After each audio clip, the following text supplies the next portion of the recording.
Hi there, I'm Mike Paterson from the Marlborough region, top of the south of New Zealand.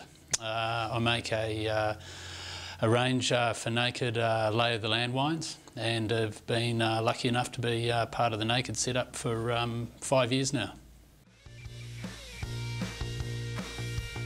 The major thing that attracted me to Naked was firstly it gave me the opportunity to make the wines that I'd always wanted to make but never had been able to.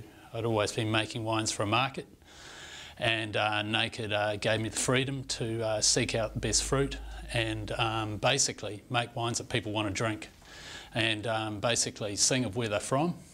And you know, Marlborough's renowned for its purity and intensity of flavour, and its uniqueness in our climate and geology. They're just and make wines that reflect that customers really wanted to drink. It gave me probably a lot of integrity. You know, whether I was in the vineyard or the winery, I was the person that basically that would build relationships with. It gave me the freedom to basically, you know, directly have conversations with customers, which I'd never been able to before. I mean, I was always sort of selling wines, but I was always selling wines into a wholesaler or into a retailer, and they were selling it on for whatever reason they were, whether it was, you know, they needed to get rid of it, or they were just pulling one wine out of your portfolio to sell it, and, you know, one out of somebody else's. So I think holistically for me, it gave us the opportunity to be a bona fide sort of presence within the market, and when I say the market, I mean in, you know, customers' wine glasses, and I mean you can sell anything once, so it really put the pressure on ourselves to make the wines that you know, our customers wanted to drink, and taught us a lot along the way.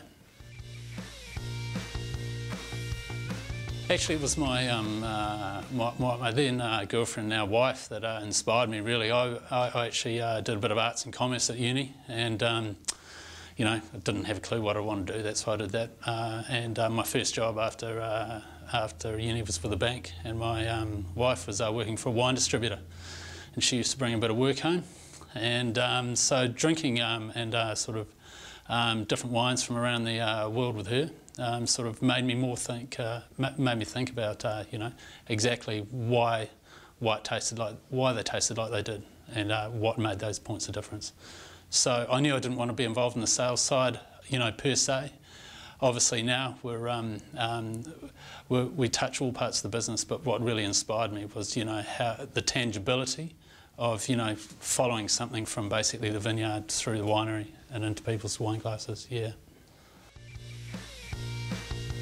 I think the Naked experience has brought me full circle, really. In my job before Naked, I started off as a winemaker, ended up being the general manager, and spending, you know, 6 months of the year travelling, you know, selling wine, you know, having to discount, having to, you know, basically, you know, just be at the mercy of retailers and wholesalers. I mean, you know, the producer in those situations is always the one that gets pushed back on. So I think, you know, it really got me down, and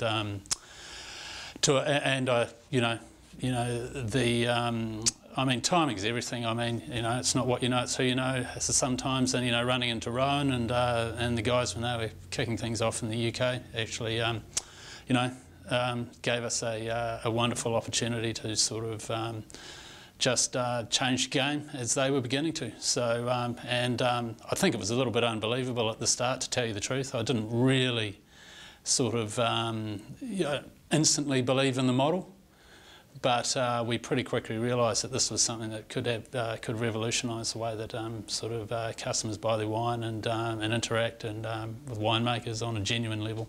Yeah. Oh, I could be, you know, a little bit tragic and say Burgundy. I mean, that was my first overseas harvest was there. I fell in love with Pinot Noir over there.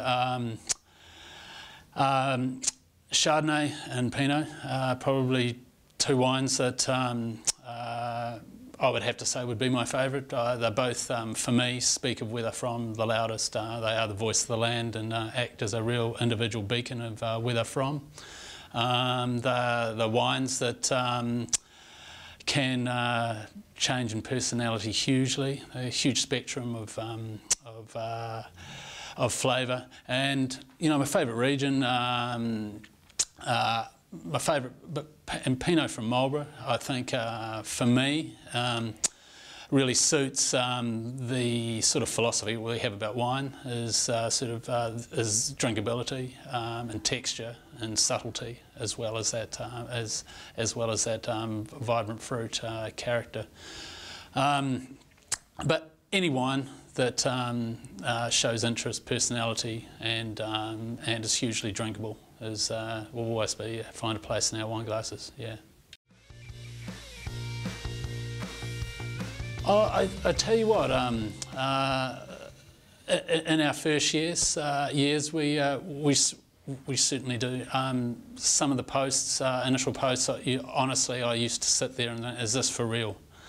The interaction and the degree of knowledge that these angels wanted to grab was nothing like we'd ever experienced before. I mean, as I say, dealing in a different matrix, in a different system, the three-tier system, you don't really often get to talk to customers directly. And I mean, so I think the most memorable, I don't have one per se, but I think within that first year, it really dawned on us how even subliminally, that the angels really shape the way you think about your winemaking. Based on the wines that you're selling at Naked Wines, and I think it's you can stay in your barrel hall with your dog and your candle and forget you can make wines that some of the greatest wines probably never see the light of day. But I mean, I think for us for our wines anyway, it's just been a breath of fresh air, the angel interaction, and I mean. It's a full-on experience in every, but it's a breath of fresh air as well, and bring it on, yeah.